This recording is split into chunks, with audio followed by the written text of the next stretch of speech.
kejadian salah tangkap itu memang kondisinya seperti itu. Kalau memang kalian merasa tidak melakukan tindak pidana, apapun, kalian teriak aja maling. Karena kita tidak tahu itu siapa. Karena kalau misalnya kalian tidak teriak, ya bisa saja besok kalian sudah tidak ada loh. Nah, jadi KUHP itu dibuat untuk membatasi tindakan sewenang-wenang dari aparat penegak hukum ini.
Nah, sekarang apa yang harus kalian lakukan ketika kalian berhadapan dengan situasi atau kondisi emergensi seperti ini?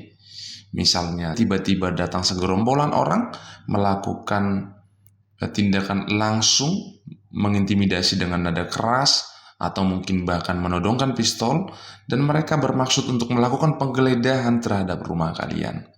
Atau bahkan mungkin melakukan tindakan penangkapan. Apa yang harus kalian lakukan dalam kondisi emergensi seperti ini? Jadi saya membedakan antara orang yang memang dari awal dia sudah merasa bahwa memang dia melakukan tindak pidana dengan orang yang sama sekali tidak melakukan tindak pidana. Kalau misalnya kalian memang merasa kalian melakukan tindak pidana, kalian cukup melihat apakah tindakan dari aparat penegak hukum tersebut atau gerombolan orang yang mengaku aparat penegak hukum tersebut masih manusiawi. Saya pikir kalian jangan sampai melakukan kesalahan di sini dengan melakukan tindakan-tindakan yang tidak perlu atau misalnya melakukan perlawanan, karena itu bisa dianggap sebagai bentuk perlawanan terhadap petugas atau melawan petugas. Sementara kalian memang melakukan tindak pidana. Nah, saya sangat menyarankan kalian tinggal meninggalkan pesan saja kepada misalnya keluarga kalian untuk menghubungi lawyer kalian segera. Karena justru kalau kalian tidak menghubungi orang yang mengerti di bidang hukum, bisa saja kalian akan dikerjai oleh orang-orang atau oknum aparat tertentu. Akan tetapi kalau misalnya kalian tidak melakukan tindakan apapun, kalian tidak mengerti apa yang terjadi, tiba-tiba kalian didatangi oleh segerombolan orang, mereka mengaku adalah aparat penegak hukum, terus langsung tidak menyebutkan identitasnya, kemudian tidak menunjukkan surat perintah untuk melakukan penangkapan atau surat izin dari ketua pengadilan yang memberikan mereka izin untuk melakukan penggeledahan, bahkan penyitaan terhadap barang-barang tertentu milik kalian, tindakan apapun itu, mau itu penyitaan, penggeledahan, ataupun penangkapan malah terhadap kalian, maka ini adalah kondisi emergensi yang kalian harus benar-benar berpikir jernih dan harus tindakan yang tepat. Karena namanya kondisi emergensi, ini memerlukan tindakan yang segera dan tindakan tepat karena rentang waktunya yang sangat cepat. Maka dengan sekuat-kuatnya, dengan sekencang-kencangnya kalian berteriak minta tolong, teriak maling atau apapun, kalian minta tolong, berlari ke segala arah, tinggalkan orang-orang tersebut. Karena kalau kalian tidak melakukan itu, mungkin bisa saja setelah kalian ditangkap, kalian bisa saja tidak selamat nanti. Nah, kemarin dalam video yang saya upload tersebut, komentarnya ada beberapa yang mengatakan bahwa kondisi di lapangannya bisa berbeda-beda. Mereka bisa langsung menangkap lalu memasukkan ke dalam mobil tahanan. Nah, saya menggambarkan dalam situasi yang pernah dihadapi oleh klien saya. Bisa saja skenario kira-kira seperti ini. Beberapa orang datang, lalu mereka mengaku dari aparat penegak hukum tertentu, lalu mereka mengatakan bermaksud untuk melakukan penggeledahan di dalam rumahnya kalian. Nah, pada saat ini masih ada kesempatan bagi kalian untuk melakukan dialog tuh. Nah, memang pada saat mereka datang, bisa saja mereka yang bertanya kepada kalian terlebih dahulu. Nah, ketika mereka bertanya, kalian tidak memiliki kewajiban untuk menjawab itu sebelum mereka menunjukkan surat tugas mereka, kartu anggota mereka. Kalau mereka belum menunjukkan ini, kalian berhak untuk tidak menjawab apapun dari pertanyaan mereka, malah menanyakan seperti yang saya sampaikan tadi, mintakan surat tugas mereka, surat perintah mereka. Apa tujuan mereka datang? Nah, pertama tanyakan kepada mereka itu dari mana, kemudian apakah memiliki kartu anggota, kartu identitas mereka sebagai petugas, mau itu petugas dari kepolisian, kah, kejaksaan, KPK, BNN, itu dari manapun. Kemudian tujuan mereka datang itu untuk melakukan apa? Oke, kalau mereka misalnya mengatakan mau melakukan penggeledahan sehubungan dengan tindak pidana ini, nah kalian berhak di situ tuh untuk memintakan surat tugas dan surat perintah mereka melakukan tugas penggeledahan itu. Karena kita tidak tahu ini orang siapa. Jangan-jangan mereka melakukan tindakan perampokan, kan kita tidak mengerti. Kemudian, seperti yang saya sampaikan di atas tadi, bahwa kalau mereka mengatakan mau melakukan penggeledahan, maka kalian harus meminta surat izin dari ketua pengadilan yang memberikan izin kepada mereka untuk melakukan tindakan penggeledahan yang mereka maksud tersebut. Atau kalau mereka mengatakan mau melakukan penyitaan, minta juga surat izin dari ketua pengadilan untuk melakukan tindakan-tindakan seperti penyitaan tersebut, kalau memang mereka melakukan itu. Nah, pun demikian, ketika mereka mengatakan sebenarnya mau melakukan penggeledahan, mereka kan menjelaskan sehubungan dengan tindak pidana ini. Nah, di sini bisa terjadi dialog. Kalau memang kalian merasa tidak ada tindak pidana yang kalian tahu seperti yang mereka jelaskan, kalian bisa langsung mengatakan, oh, saya tidak tahu orang yang bernama itu di sini, dan saya tidak tahu tindak pidana yang kalian sebutkan, karena di rumah ini, orang yang menempati rumah ini adalah saya sendiri, atau bapak saya, atau keluarga saya yang namanya si ini. Mungkin kalian salah rumah. Tapi pun demikian, kalau memang kalian memiliki surat tugas dan surat izin dari ketua pengadilan untuk melakukan penggeledahan, sebagai warga negara yang baik, saya akan membiarkan kalian melakukan penggeledahan kalau memang rumah yang dimaksud adalah rumah ini, dan tindak pidana yang dimaksud ada di rumah ini pelakunya. Tetapi kalian harus terlebih dahulu menunjukkan surat izin tersebut. Karena sepengetahuan saya, orang-orang yang saudara sebutkan tadi itu rumahnya tidak ada di sini dan kita tidak mengenal sama sekali. Bisa saja terjadi kesalahan ketika proses penyelidikan atau proses administrasi penyidikan. Itu bisa sangat mungkin terjadi. Nah, ketika memang mereka memiliki semua surat-surat tersebut, termasuk yang paling penting adalah surat izin dari ketua pengadilan yang memberikan izin kepada mereka untuk melakukan tindakan seperti penggeledahan dan penyitaan misalnya, nah kalian harus mempersilahkan orang-orang yang mengaku dari aparat penegak hukum tersebut untuk melakukan tugasnya. Nah, sekarang bagaimana skenarionya apabila ternyata orang-orang yang mengaku dari aparat penegak hukum tiba-tiba mendobrak pintu tanpa menunjukkan dan memberitahu siapa mereka? Sampaikan saja ada perampok atau maling. Karena mereka masuk ke rumah orang tanpa izin dari pemilik rumah, lalu merusak pintu, tidak menyebutkan mereka itu dari mana, itu namanya perampok. Kalau memang dengan prosedur yang diatur oleh undang-undang, maka prosedurnya adalah ketok aja, karena kan mereka dibekali dengan senjata lengkap. Kalau misalnya ada dugaan mau melarikan diri, itu kan akan ketahuan. Nah, itu makanya ketika ada orang-orang tersebut datang, ya mudah-mudahan kalian tidak sendiri ya. Misalnya ada keluarga kalian dan mereka mengatakan mereka dari aparat penegak hukum, pada saat itu juga saya berharap kalian untuk menyalakan rekaman video kalian untuk menjadi bahan atau alat bukti di kemudian hari kalau kalian ingin mempersoalkan prosedur penangkapan atau tindakan dari aparat penegak hukum tersebut. Misalnya mereka melakukan penggeledahan, penyitaan, atau penangkapan misalnya, kalian mau mempersoalkan itu, kalian setidaknya memiliki alat bukti. Nah, tapi kalau skenario-nya seperti yang saya sampaikan tadi itu, mereka langsung datang tanpa basa-basi, langsung melakukan penangkapan, menurunkan pistol misalnya kepada kalian. Kalau memang kalian merasa tidak melakukan tindak pidana apapun, kalian teriak aja maling. Karena kita tidak tahu itu siapa. Karena kalau misalnya kalian tidak teriak, ya bisa saja besok kalian sudah tidak ada loh. Itu repot, karena kondisi ini bisa terjadi pada siapapun. Itu makanya ketika terjadi hal yang demikian, saya berharap sebenarnya bahwa masyarakat itu tidak permisif terhadap tindakan sewenang-wenang dari orang yang mengaku dari aparat penegak hukum. Tidak menjadi apatis ketika terjadi hal-hal seperti ini. Karena kalau tidak dibiasakan untuk mempersoalkan hal ini, maka masyarakat bisa menjadi permisif dan menganggap ini sebagai kondisi yang normal ketika terjadi tindakan sewenang-wenang dari aparat penegak hukum. Padahal kitab undang-undang hukum acara pidana itu sendiri justru dibuat untuk menghindari tindakan sewenang-wenang dari aparat penegak hukum terhadap masyarakat.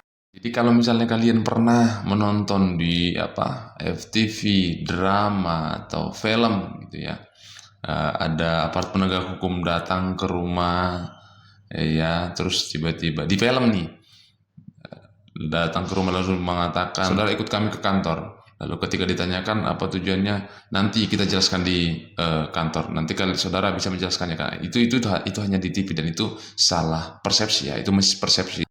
Aturannya nggak seperti itu. Jangan sampai karena terpengaruh oleh film kalian menjadi merasa bahwa oh memang seperti ini mungkin aturannya. Artinya karena kewenangan yang mereka miliki bisa seenaknya saja meminta orang lain untuk ikut mereka ke kantor mereka, lalu meminta kalian dengan seenaknya saja untuk ikut dengan mereka tanpa menjelaskan mereka itu siapa, lalu mereka itu memiliki surat perintah atau surat tugas untuk melakukan tindakan penangkapan atau perintah membawa, lalu melakukan penangkapan terhadap kalian atau penggeledahan, penyitaan terhadap barang-barangnya kalian.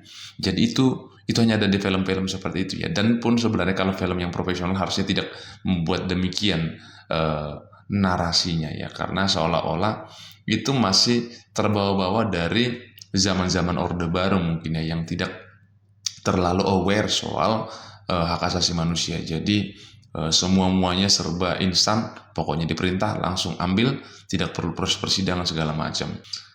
Nah, jadi narasi yang mengatakan bahwa tiba-tiba datang misalnya nih aparat penegak hukum, katakanlah misalnya polisi gitu ya, datang ke rumah terus meminta kalian untuk ikut dengan mereka karena ada si ini melakukan begini. Jadi jadi saudara kami minta untuk ikut. Ketika kalian tanyakan terus dia bilang nanti dijelaskan di kantor. Itu nggak bisa saya yang demikian ya. Kalian berhak untuk menanyakan identitas mereka, surat perintah mereka, izin dari ketua pengadilan. Itu wajib, standar prosedur yang normal dan wajib. Itu sudah diatur dalam kitab undang-undang hukum acara pidana. Bukan seperti yang di film-film itu. Nggak kayak gitu. Selanjutnya dengan skenario apesnya nih, tiba-tiba orang-orang itu, segerombolan orang yang mengaku dari aparat penegak hukum itu tanpa babi bu, tanpa basa-basi langsung datang dobrak pintu, langsung ambil kalian, langsung masukkan ke mobil tahanan. Walaupun kalian sudah berupaya untuk melakukan perlawanan secara fisik, memberontak gitu, berteriak, minta tolong, meneriaki mereka maling, perampok segala macam, tapi ibaratnya orang kira-kira yang sekitar itu masih bingung gitu, ini apa benar dia melakukan tindak pidana gitu. Kalian sebutkan aja, saya tidak melakukan apapun gitu. Nah, kalau memang kalian itu orang yang ibaratnya bergaul di lingkungan itu, sebenarnya orang-orang di sekitar pasti langsung mengerumuni dan mengatakan ini dia ada apa, karena semakin sekarang sebenarnya dengan sistem yang terbuka, sosial media itu semuanya tersedia, gampang diviralkan. Nah, pada saat itu adalah kesempatan kalian untuk melakukan pembelaan diri, karena kalian tentu harus tahu aturan-aturan yang saya sebutkan tadi di KUHP itu, bahwa ketika penggeledahan, penyitaan, dan penangkapan ada surat perintah dan surat izin dari ketua pengadilan untuk melakukan tindakan-tindakan tersebut. Nah, kalau misalnya apesnya kalian tidak ada warga di sekitar, dan pada akhirnya mereka berhasil membawa kalian, kemudian apesnya kalian bisa saja dipukuli, karena kejadian salah tangkap itu memang kondisinya seperti itu, kebanyakan seperti itu. Jadi tanpa basa-basi, tanpa tanya-tanya, tanpa menjelaskan tindak pidana, ya karena tidak ada terjadi dialog kan, mereka merasa bahwa orang yang mereka tangkap itu sudah benar atas surat mungkin perintah yang mereka bawa, walaupun tidak dilengkapi dengan izin dari ketua pengadilan misalnya, atau tidak ada surat perintah misalnya. Tetapi ya di daerah-daerah tertentu yang mungkin beberapa oknum aparat masih menganggap bahwa mereka tidak tahu ini. Jadi mereka pada akhirnya melakukan tindakan sewenang-wenang. Jadi KUHP itu dibuat untuk membatasi tindakan sewenang-wenang dari aparat penegak hukum ini. Itu makanya apalagi terlebih untuk kalian yang berada di daerah gitu ya. Kalian harus benar-benar mengetahui ini karena biasanya lebih ke daerah yang apalagi ke pelosok gitu ya. Informasi kan lebih minim ya. Karena keterbatasan ya macam-macam, keterbatasan sumber informasi juga. Kalau apesnya kalian sampai dibawa pada akhirnya gitu ya oleh orang-orang yang mengaku sebagai aparat penegak hukum tersebut, kalian tidak berdaya, kemudian kalian dipenukuli. Nah, pada saat teriak tadi sebenarnya kalian masih punya kesempatan untuk kalian bisa teriak rekam misalnya gitu ya. Rekam video kemudian kalian bisa memviralkan karena seperti jargon yang belakangan ini menjadi marak itu menyebutkan no viral no justice, no viral no justice gitu ya. Jadi kalian bisa memviralkan kejadian itu kalau memang kalian tidak melakukan tindakan apapun ya. Karena saya sudah membatasin tadi, saya sudah sangat membatasin. Ada perbedaan tindakan apa yang kalian lakukan kalau misalnya kalian melakukan tindak pidana. Menurut kalian memang, oh iya kemarin aku melakukan tindakan ini, mungkin ini bisa jadi karena itu gitu. Walaupun kalian melakukan tindak pidana gitu ya, Kitab Undang-Undang Hukum Acara Pidana tetap memberikan batasan kepada aparat penegak hukum bahwa dalam rangka melakukan tindakan-tindakan seperti yang saya sampaikan tadi itu, mereka wajib dilengkapi dengan surat perintah, surat tugas, kemudian surat izin dari ketua pengadilan. Jadi perlawanan berikutnya yang boleh kalian lakukan adalah perlawanan melalui media sosial. Saat ini, belakangan ini kan marak jargon yang namanya no viral, no justice gitu ya. No viral, no justice. Gitu. Jadi kalian bisa meminta kepada teman-temannya kalian atau tetangga kalian atau keluarga kalian gitu ya untuk memviralkan kejadian tersebut. Karena kalian sudah terlanjur dibawa oleh orang yang mengaku sebagai aparat tersebut, maka tindakan berikutnya adalah melakukan tindakan secara hukum. Tindakan yang pertama adalah mohon perlindungan hukum, kemudian yang kedua adalah gugatan pra-peradilan. Tindakan mohon perlindungan hukum ini bisa kalian mohonkan kepada beberapa lembaga, Menko Polhukam, kemudian Komnas HAM. Kalau misalnya yang melakukan itu adalah kepolisian misalnya ya, kalian bisa mohon perlindungan hukum ke Kadif Propam, kemudian ditembuskan ke Menko Polhukam, dan bisa ditembuskan juga ke Komnas HAM karena ini namanya perampasan hak kebebasan, hak kemerdekaannya kalian sebagai manusia gitu ya. Nah, maka dari instansi kepolisian yaitu di divisi Propam gitu ya akan melakukan pemeriksaan terhadap orang-orang atau oknum-oknum aparat tersebut yang melakukan tindakan sewenang-wenang kepada kalian. Yang bisa melakukan ini biasanya ya, yang bisa menyusun ini adalah seorang lawyer. Maka saya sangat menyarankan kalian itu, ya kalau boleh punyalah teman seorang lawyer gitu ya. Barangkali kalau kalian berteman dengan lawyer kalian, dalam kondisi-kondisi tertentu kalian mungkin bisa dibantu gitu ya. Ya walaupun ya mungkin ada yang mengenakan tarif atau ya ada yang pakai tarif pertemanan gitu ya. Tapi saya sangat menyarankan kalian sebaiknya punya teman lah seorang lawyer. Karena kan kalian nggak tahu kapan kakinya kalian masuk kan. Gitu sih. Nah, tindakan hukum terakhir dan yang paling utama menurut saya adalah gugatan pra-peradilan. Dengan mengajukan gugatan pra-peradilan, memang kalian membenarkan bahwa ada tindakan sewenang-wenang dari aparat penegak hukum.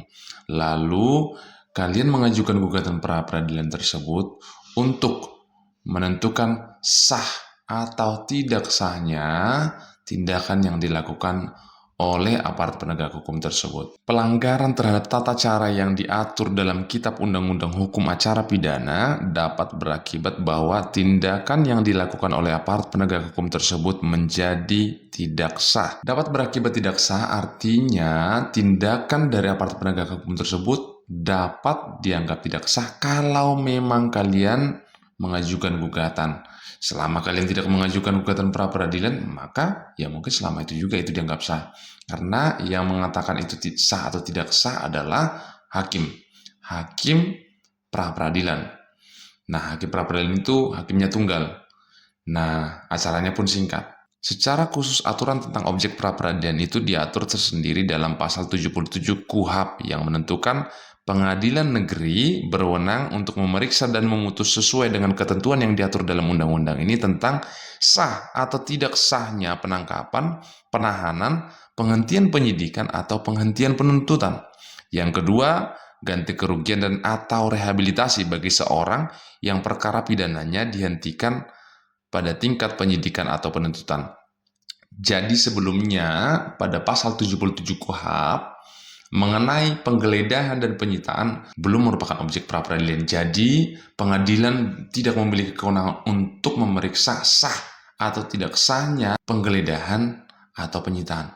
Akan tetapi setelah adanya putusan Mahkamah Konstitusi nomor 21 PUU 12/2014 tentang pengujian Undang-Undang nomor 8 tahun 1981 tentang hukum acara pidana, Mahkamah Konstitusi telah memperluas kewenangan pengadilan untuk mengadili dengan menambah 3 objek pra-peradilan, yaitu sah atau tidaknya penetapan tersangka, yang kedua sah atau tidaknya penggeledahan, dan yang ketiga sah atau tidaknya penyitaan. Setelah terbitnya putusan Mahkamah Konstitusi tersebut, maka penggeledahan maupun penyitaan sudah merupakan objek dari gugatan pra-peradilan. Ditambah juga dengan penetapan tersangka yang tidak sah. Nah, itu makanya saya sampaikan tadi, ini adalah upaya hukum terakhir dan yang paling utama untuk menyatakan bahwa tindakan dari aparat penegak hukum tersebut merupakan tindakan yang tidak sah dan tindakan yang sewenang-wenang yang mungkin sudah merampas hak-haknya kalian, kemerdekaannya kalian, dan mereka sudah melanggar aturan yang sudah ditetapkan oleh Kitab Undang-Undang Hukum Acara Pidana. Jadi terlepas apakah kalian melakukan tindak pidana ataupun tidak, gugatan pra-peradilan ini selalu dimungkinkan untuk menjadi salah satu sarana, ya kalau memang misalnya aparat penegak hukum tidak hati-hati atau tidak profesional dalam melakukan tindakan seperti penggeledahan, penyitaan, ataupun penangkapan, ataupun penahanan, dan bahkan misalnya penetapan tersangka.